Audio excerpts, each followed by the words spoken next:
आदित्य साहब से ही बातचीत की शुरुआत कर लेता हूं। क्या एमएसपी की लीगल गारंटी पॉसिबल है? आदित्य जी।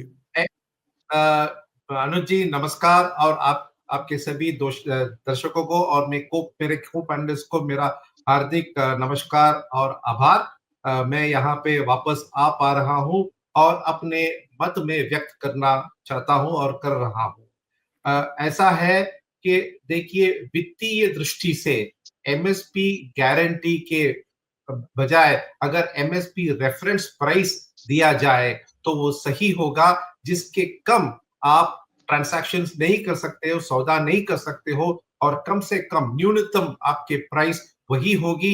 यही है मिनिमम वेजेस एक्ट में भी यही उन्होंने कहा है, बैंकिंग के लेंडिंग रेट में भी यही प्रिंसिपल है। तो उसी प्रिंसिपल को आगे लेते हुए मेरा ये मानना है कि आप एमएसपी को मिनिमम रेफरेंस प्राइस बनाएंगे।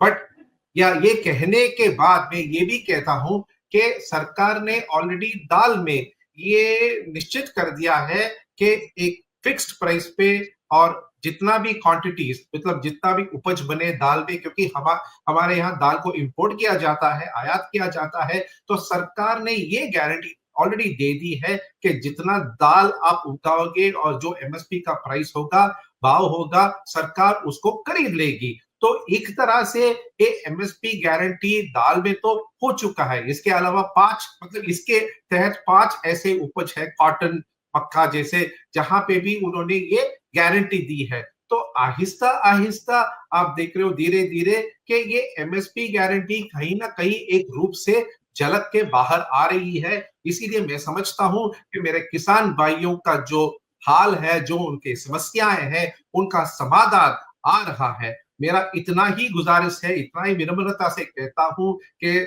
आप बात करिए, बातों के साथ आगे जाइए, यही है समस्या का समाधान। क्या आपको लगता है उस समय जैसे उन्होंने कहा कि भाई धान जो थी, धान पर क्विंटल कुछ 39 रुपीज की एमएसपी दी गई थी, या गेहूं था तो उस पे 54 रुपीज पर क्विंटल का एमएसपी दिया गया था, बट अब जरूरत नहीं है, अब तो सरप्लस उसमें चल रहा है, अब तो जो गोदाम है हमारे भरे हुए हैं। तो आपको क्या लग रहा है? मेरा ये निजी राय है अनुज जी, कि एमएसपी कल भी चाहिए था, आज भी चाहिए, कल भी चाहिए होगा। एमएसपी जो है रेफरेंस प्राइस बननी चाहिए, ताकि वो मार्केट को एक दिशा दे सके। ये मुद्दा नंबर 1। दूसरा, मेरा ये मानना है कि हमारे देश में हाइब्रिड सिस्टम चाहिए, मतलब सेमी एडमिनिस्ट्रेड प्राइसिंग पॉलिसी, जहां पे एक बेस प्राइस भी किया जाए और उसको हम डायनामिकली ऊपर नीचे कर सकते हैं। क्योंकि आज हमारे पास ये तकनीक है, ये अस्त्र है, जिससे हम ऑन रेगुलर लेवल मतलब निरंतर हम एमएसपी को रिकम्प्यूट करते जा सकते हैं, ताकि वो अब मार्केट के आधार पर चले। तो एक सेमी एडमिनिस्ट्रेड पॉलिसी चाहिए। तीसरा, जब जब ऐसा लगता है कि एमएसपी रेफरेंस प्राइस के नीचे जाने वाला है, वो तो आप ये लॉक कर दीजिए कि उसके नीचे कोई कर ही नहीं सकता। अब उसका एनफोर्समेंट आप कैसे करोगे, वो दूसरी बात है, उसमें कुछ ना कुछ हल निकाला जाएगा। जब भी जब भी ये एमएसपी के प्राइस के नीचे जाने का जो दौर आता है, तब गवर्नमेंट को मार्केट में इंटरवीन करना पड़ेगा, कि जैसे आरबीआई जो है एक्सेस लिक्विडिटी को करके अपने मुद्रा को एक लेवल पे लेके रहती है, वैसे ही गवर्नमेंट को इंटरवेंशन पॉलिसी करनी पड़ेगी। 4, आप मार्केट मेकर्स को प्रोत्साहन दे, जो टू वे कोट देते हैं, जब लगता है कि नीचे जा रहे हैं तो खरीद रहे, जब बहुत ऊपर जाता है तो खरीद रहे। 5, आप एक्सपोर्ट कंट्रोल के बजाय एक्सपोर्ट कोटा करिए, ताकि हमारे देश के लिए खाने के लिए उपज हो और किसान को एक्सपोर्ट करने के लिए भी एक अवसर पैदा किया जाए। तो मुझे लगता है ये सब चीज हमें साथ में करना पड़ेगा। और अंतिम में मैं एक बात कहना चाहता हूं कि आज के तारीख में फार्म टू फोक बहुत प्रचलित होता जा रहा है। मैं कुछ दिनों के पहले 4-5 उद्यमियों को जानता हूं, जिन्होंने सीधा किसानों से खरीदी है।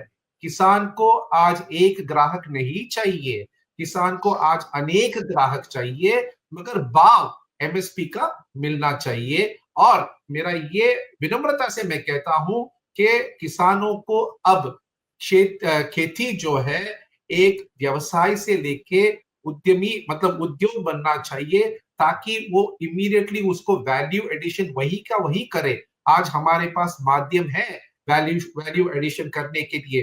Food processing as a service ये उभर के आ रहा है। आपके पास कोई कैपिटल आउटले है ही नहीं, एफपीओ का माध्यम है और उसका विकसित करना है। जब आप उपज को जब आप एक प्रोडक्ट बना देते हो, प्रोड्यूस को आप प्रोडक्ट बना देते हो, तो उसमें प्राइस फ्लक्चुएशन नहीं होता है। इनफैक्ट उसमें सिर्फ इन्फ्लेशन होता है या श्रिंकफ्लेशन होता है। या तो आप 50 रुपया में आप 300 ग्राम बेचो या 55 रुपया में आप 500 ग्राम बेचो। तो ये सब करने की जरूरत है। इसीलिए मैं तो अंत में ये कहूंगा कि एमएसपी चाहिए। जैसा वापस मैं दोहराता हूं, मिनिमम वेज एक्ट में है, बैंक लेंडिंग रेट में है और सेमी एडमिनिस्ट्रेटेड पॉलिसी होना चाहिए, ताकि मार्केट का फायदा भी मिले और अपना जो हित है उसका सुरक्षा भी। आपको क्या लग रहा है, क्यों डाइवर्सिफिकेशन नहीं हो रहा है? क्यों दलहन तिलहन फसलों को उपजाने से किसान पीछे हट जाता है? अभी मैं आपको एक उदाहरण देता हूं। चाहे छोटा उद्यमी हो चाहे बड़ा कारोबारी हो, हमेशा एक प्रोडक्ट को नहीं बेचता है, अन्य प्रोडक्ट्स को बेचता है, अन्य मार्केट्स में बेचता है, अन्य देशों में बेचता है।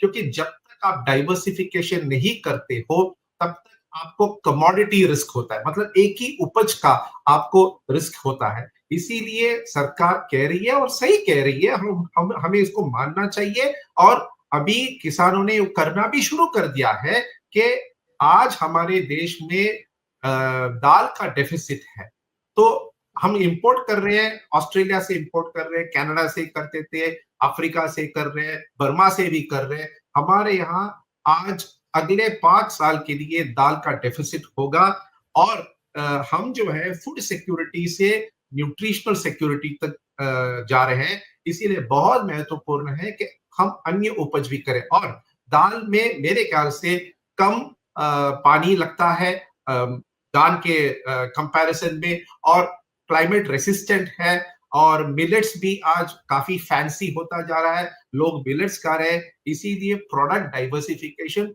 बहुत ही इंपॉर्टेंट है। ये एक पॉइंट। दूसरा पॉइंट, 2 एकड़ का जो किसान है, सबसे बड़ा समस्या उसी के पास है। मगर मैं इतना कहूंगा कि 2 एकड़ के जो आपके खेत है, उसी में आप यील्ड ज्यादा कर सकते हो और वृद्धि कर सकते हो। उसके लिए अनेक तकनीक है, मल्टी क्रॉपिंग है जो सबको पता है, वर्टिकल फार्मिंग है, कुछ चीजों के लिए आप कर सकते हो, कुछ ऐसे सब्जियां हैं जो आप कर सकते हो।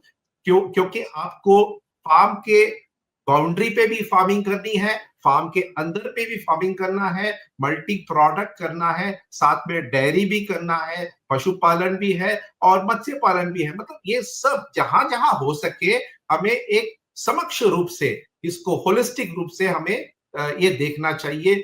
तब जाके आप देखिएगा जो खेती है वो लाभदायक बने। जी, और मैं आदित्य जी ये आपने बहुत जी ये कोई प्रैक्टिस मतलब ये मैं एकेडमिक थियरी नहीं कर रहा हूं जी।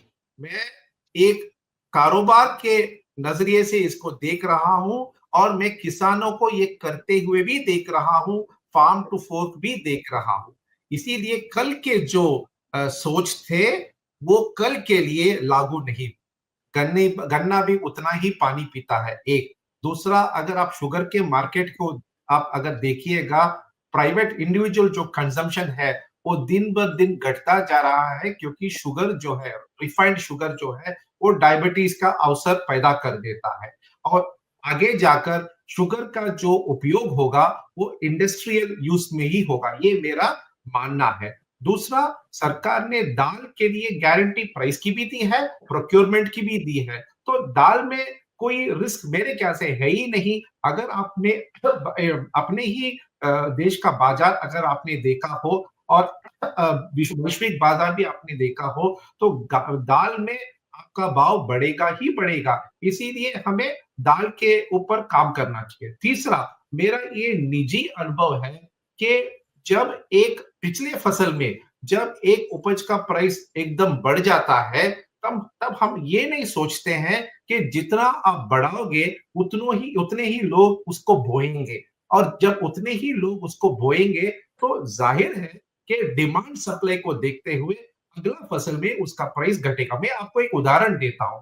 जब सोया की जो प्राइस थी, जब बढ़ रही थी, मेरे ख्याल से 4,000 से अधिक भी उसका कुछ एमएसपी था, सभी लोगों ने सोया बोया। मगर उस वक्त अर्जेंटीना और ब्राजील में जो सोया के सबसे बड़े प्रोड्यूसर्स हैं, उन्होंने भी अधिक बोया था, और अगले फसल में सोया का प्राइसेस नीचे गिर गया और किसान उसमें फंस गए। इसीलिए मैं कहता हूं कि वैश्विक बाजार का भी कुछ आप देख सकते हैं। आज आपके पास इंटरनेट है, मोबाइल है, आप देख सकते हो, और मेरे ख्याल से हमारे किसान भाई काफी चतुर है, काफी स्मार्ट है, काफी सूझबूझ रखते हैं। इसीलिए मैं उनसे गुजारिश करूंगा या आह्वान करूंगा कि आप ये भी देखें। और फाइनली जब हम कहते हैं कि किसान को और सहायता मिलना चाहिए, मैं स्वतंत्र के टाइम से देख रहा हूं, जब हमें स्वराज्य मिला था, तो वहां से आज तक हर बजट में, हर चीज में किसान और कृषि ये शब्द आपको ज्यादा मिलेंगे। तो हमारे सरकारों ने, और चाहे कोई भी सरकार हो, उन्होंने किसानों के लिए सोचा है। हाँ, ये हो सकता है कि कम ज्यादा हो गया हो, और जब हम किसानों की बात करते हैं तब हमें उपभोक्ताओं का भी बात करना है, इन्फ्लेशन मैनेजमेंट की भी बात करनी है, क्योंकि अगर इन्फ्लेशन मैनेज नहीं हुआ, जैसा पाकिस्तान में हो रहा है, तो सिविल वॉर पैदा हो सकता है, अंदरूनी उपद्रव पैदा हो सकता है। इसीलिए जब भी आप सरकार में बैठते हो, आपको किसान को भी अच्छा देना है, आपको उपभोक्ता का जो भाव है वो भी मेंटेन करना है। जो बीच में ट्रेडिंग, जो आर्बिट्राज होता है, गैप होता है, वो दिन बर दिन कम होता जा रहा है, क्योंकि वॉल्यूम बढ़ रही है। ये हमने कई मार्केट में देखा है, जब वॉल्यूम बढ़ता है तो प्राइस को जो इम्परफेक्शन है, आर्बिट्राज है, वो कम होता ही जाता है। इसीलिए दोनों पार्टियों को फायदा ही फायदा होगा। और आप देखिएगा, जितना हम फार्म टू फोक करते हैं, जितने लोग उपज से प्रोडक्ट बनाते हैं, आप देखोगे किसान भाइयों का फायदा होगा। उपाय क्या है एमएसपी का? जी, हमारे पास भावांतर फंड है, प्राइस सपोर्ट फंड है, एग्रीकल्चर इंफ्रास्ट्रक्चरल फंड है, और उसके अलावा एनसीसीएफ से फ्रीक्वेंटली मार्केट इंटरवेंशन भी होता है। मगर मूलभूत बात यह है कि जहां पे डिमांड हो, आप उस डिमांड के ओर आप चले, उस डिमांड को आप केटर करें। अब ओम जी बता रहे थे कि दान में 152% का रिटर्न आया है। हम मार्केट में ये भी कहते हैं कि रिस्क वेटेड रिटर्न कहते हैं।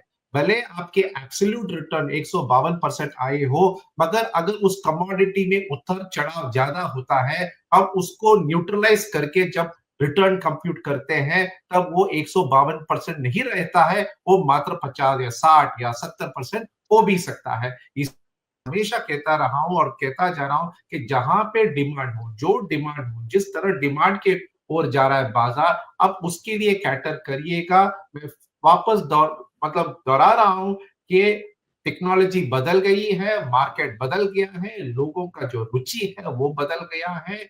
इसीलिए आज और कल किसानों के जो उपज है वो मार्केट तक जाएगा, और ट्रेडिंग आर्बिट्राज जो है वो कम होता जाएगा। इसका मतलब ये नहीं है कि किसान को कम भाव मिले, उल्टा किसान को ज्यादा भाव मिल सकता है।